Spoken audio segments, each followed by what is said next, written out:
सो भाई लोग finally we are back with another one piece chapter, जहां चैप्टर 1112 के स्पॉयलर्स आ चुके हैं and well things are not looking good for straw heads. So भाई चैप्टर के अंदर हमें इस बार भी एक कलर स्प्रेड पेज देखने को मिलेगा, जिसके अंदर कई बार कुछ ना कुछ ऐसे हिंट्स होते हैं जो कि भाई काफी शॉकिंग होते हैं। बट भाई जरूरी नहीं कि हर बार वो मांगा से रिलेट ही करें, तो इस चीज पे अभी ज्यादा फोकस नहीं देते और चैप्टर आएगा तो उसको देखेंगे। वेल जैसे कि हमारी वानो की कवर स्टोरी चल रही थी, सो उसी को कंटिन्यू करते हुए इस बार हमें किनेमोन और यामाटो देखने को मिलेंगे, जहाँ पे किनेमोन ना जाने भाई यामाटो से क्या रिक्वेस्ट कर रहा है। वेल सांजी होता तो समझ में आता, लेकिन किनेमोन नहीं यार, उसके पास तो उसकी जीएफ है ना। सो अगेन ये चैप्टर एक्शन से भरपूर होने वाला है, जहाँ पे भाई सभी ओर से हमें एक्शन में देखने को मिलेंगे। लेकिन इस बार भाई मार्स और वीनस के ऊपर थोड़ा ज्यादा फोकस किया गया है, जहाँ पे मार्स ने तो भाई ना जाने कुछ ऐसा नोटिस कर लिया जिसको देख के वो थोड़ा हैरान हो गया। तो यहाँ पे पहले हम नाशजुरो को देखेंगे, जिसने लगभग सारे पैसिफिस्टर्स को अपनी आइस ब्लेड वाली टेक्निक को यूज करके फ्रीज कर दिया है। सो भाई लोग इससे पहले कि हम आगे बढ़े, एक बार एकेड के अंदर सबकी लोकेशन देख लेते कि कौन कहाँ पे है, जिससे आगे के जो पॉइंट है उसको समझने में आसानी होगी। सो हमने देखा था कि जोरो जिम्बे के साथ भाई लेव फेस के पीछे साइड भाग रहा था, जहाँ पे नामी का ग्रुप है और वहीं से उनको नीचे जाना है। बट वो सन्नी को लेके नीचे कैसे उतरेंगे वो तो भाई देखने वाली बात होगी, क्योंकि वेगा फोर्स 1 2 टूट चुका है और सन्नी के बिना नीचे जाना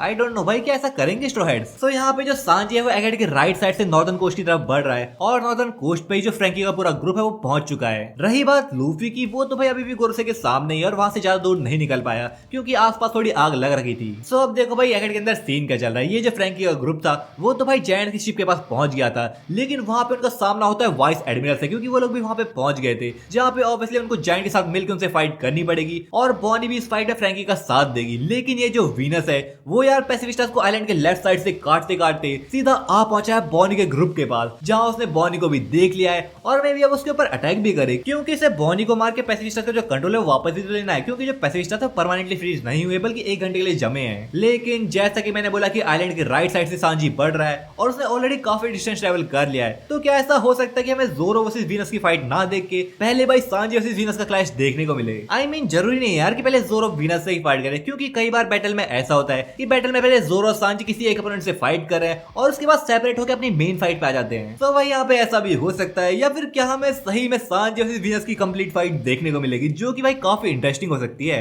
बट वेल अभी आते हैं लूफी पे, जो कि अभी भी मरकरी, जुपिटर और सैटर्न से फाइट कर रहा है, जिसका साथ ऑब्वियसली डोरी और ब्रॉगी दे रहे हैं। पर भाई यहाँ पे वो लूफी के लास्ट बेसबॉल वाले अटैक से सारे के सारे गोल से ऑलरेडी हील हो चुके हैं और जो जुपिटर कट गया था वो भी यहाँ पे रिकवर हो गया है, जिसने भाई ये तो कंफर्म कर दिया है कि सारे के सारे गोरसे के पास सिमिलर पावर्स हैं, फिर चाहे वो रीजनरेशन हो, आंखों से रोकने वाली पावर्स हो, या फिर कॉन्करर्स हाकी ही क्यों ना हो। सो लूफी यहाँ पे पहले जुपिटर से फाइट करता है, थोड़े बहुत अटैक्स उसके ऊपर करने के बाद मरकरी के ऊपर भी अटैक करता, लेकिन यहाँ पे मरकरी ने भाई ना जाने कुछ ऐसा कर दिया जिससे उल्टा लूफी इंजर्ड हो गया। मे बी उसने अपने वो ब्लेड जैसे दांतों को यूज किया, क्योंकि भाई ब्लेड से लूफी इंजर्ड हो ही सकता है, या फिर उसने कोई और मूव यूज किया होगा, मे बी वो आंखों वाली पावर्स। बट फिर यहाँ पे हम देखते हैं मार्स को, जो कि पहले यॉर्क के पास जाके उस रूम के बारे में पूछता है, जहाँ पे वेगापंक ने अपना मैसेज रिकॉर्ड किया था, जिसको सुन के यॉर्क उसे उस रूम के पास ले जाती है, जहाँ पे ऑब्वियसली मार्स उस रूम को डिस्ट्रॉय कर देता। लेकिन इसका भाई कुछ फायदा नहीं हुआ, क्योंकि जो वेगापंक का मैसेज था वो तो अभी भी डिलीवर हो रहा था, जिसको स्टार्ट होने के लिए 5 मिनट से भी कम समय बचा है। कभी कभी तो यार मैं फ्रस्ट्रेट हो जाता हूँ कि साले 5 मिनट में ओडासेन से कितने चैप्टर्स निकाल देंगे यार। बट वेल सारी चीजों को कवर करे बिना आगे भी नहीं बढ़ सकते। सो यहाँ पे मार्स ने उस रूम को डिस्ट्रॉय तो कर दिया था, लेकिन तभी उसे कुछ साउंड सुनाई देती है और वो उसका पीछा करते करते आ पहुंचता है लेव फेस के टॉप पे,